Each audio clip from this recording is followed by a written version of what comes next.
Police के ऊपर हमला कर रहे हो?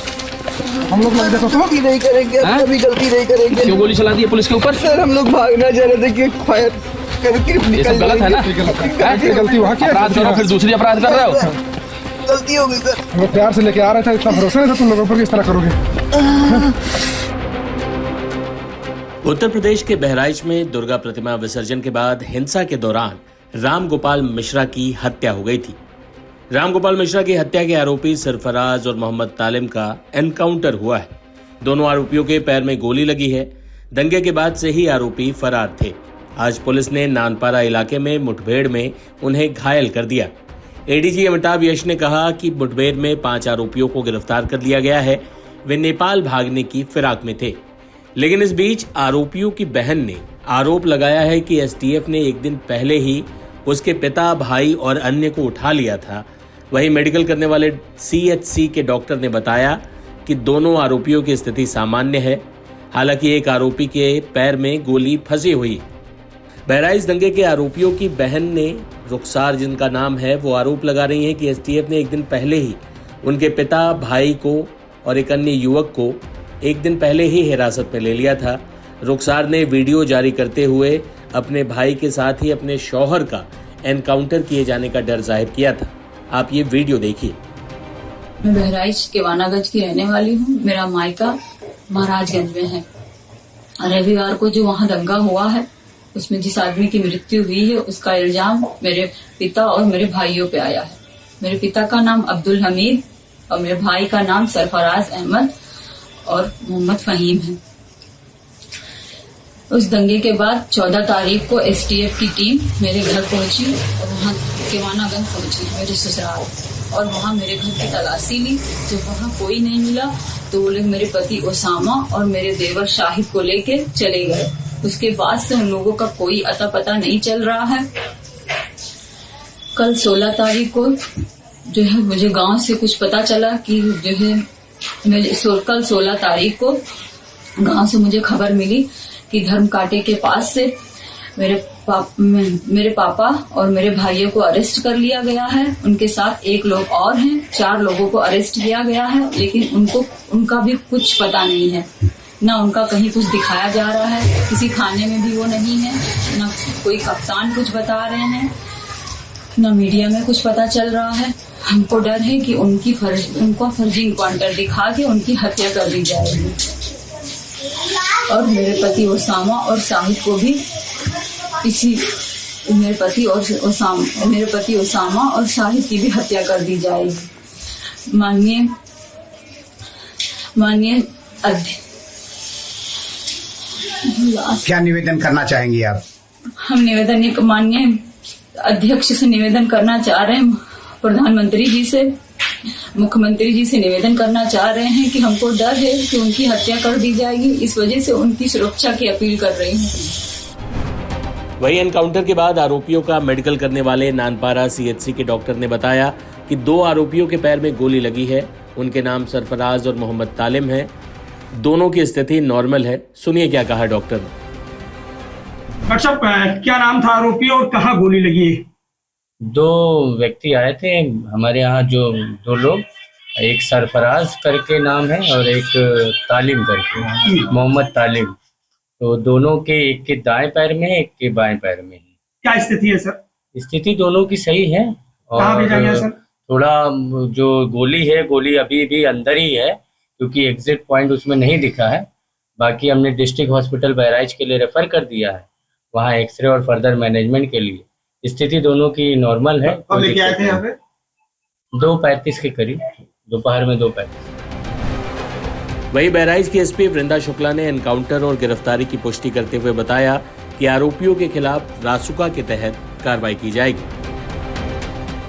राजगंज में जो 13/10 को एक बहुत दुखद और दुर्दांत घटना हुई थी, जिसमें युवक को गोली मार के हत्या कर दी गई थी, उसी के क्रम में हमारी टीम ग्राउंड पे काम कर रही थी। सभी अभियुक्तों की हमें तलाश थी, तो आज 5 मुख्य अभियुक्त पुलिस के कब्जे में आ गए हैं, जिनमें से 2 अभियुक्त जो हैं, जिनका नाम है मोहम्मद तालीम उर्फ सबलू और मोहम्मद सरफराज उर्फ रिंकू। इनकी निशानदेही पे पुलिस की टीम मर्डर वेपन की रिकवरी के लिए गई थी, जो कि इन्होंने नेपाल बॉर्डर के समीप नानपारा क्षेत्र में छुपा कर रखी थी। और वहाँ पर जब गई तो जो DBBL गन मर्डर में उपयुक्त यूज़ हुई थी उसको लोडेड हालत में रखा गया था और एक और अवैध असला इनके द्वारा वहाँ पे छिपाया गया था और इनके द्वारा पुलिस पर फायरिंग की गई। आत्मरक्षा में की गई जवाबी फायरिंग में इन दोनों को भी गोली लगी है, ये घायल हुए हैं, इनको उपचार उपलब्ध पुलिस द्वारा करा दिया गया है। और बाकी 3 अन्य मुख्य अभियुक्त भी अब्दुल हमीद और उनके पुत्र फाहिम तथा मोहम्मद अफजल, इनकी भी गिरफ्तारी हुई है और इनसे की गई पूछताछ के आधार पर जो अन्य अभियुक्तों की जानकारी हुई है उन पर भी निरंतर हमारी टीम काम कर रही है। शीघ्र उनकी भी गिरफ्तारी। अच्छा मैम, एक चीज जानकारी की, जैसे जिस तरीके से एक अफवाह उड़ रही है कि जो मृतक है उसके नाखून वगैरह उखाड़ दिए गए हैं, कई तरह की भ्रामक खबरें चल रही हैं। जी, पोस्टमार्टम के अनुसार मृतक की मृत्यु गोली लगने के कारण हुई है और अन्य जो चीज़ें बताई जा रही हैं वो सब भ्रामक है जिनकी पुष्टि पोस्टमार्टम से नहीं हो रही है। क्या लगता है कि जैसे मुख्य आरोपी तो सभी पकड़ लिए गए हैं, लेकिन ये छापेमारी क्या अभी जारी आपकी रहेगी या? जी बिल्कुल जारी रहेगी। जैसे जैसे नए तथ्य आ रहे हैं, जो भी कोई लोग इसमें समर्थक प्रोत्साहक के रूप में या इसको पूरा प्लान करने में, इनको संरक्षण देने में संलिप्त पाए जाते हैं, सभी के खिलाफ ठोस कार्रवाई की जाएगी।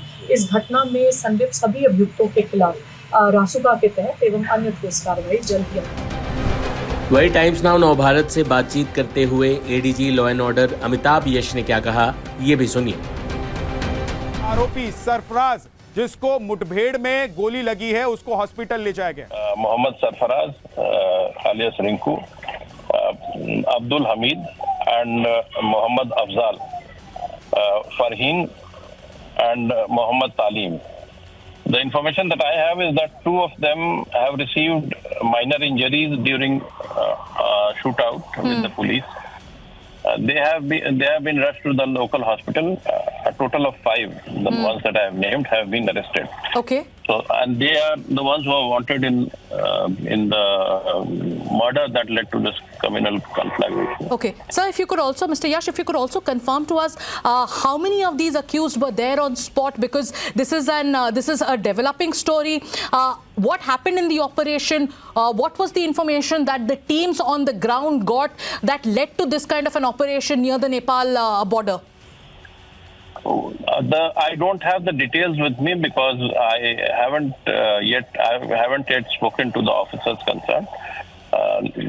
Let me first get to them, and once I have confirmed the entire chain of events, I'll be able to clarify. Mr. Yash, just I'll one more question. How many of the accused were trying to flee? If you could just confirm that for us once again. It seems that they have all been caught together. Okay. So they might have been trying to escape across the border. And how many of them? We are talking about 3 to 4 or 2 to 3?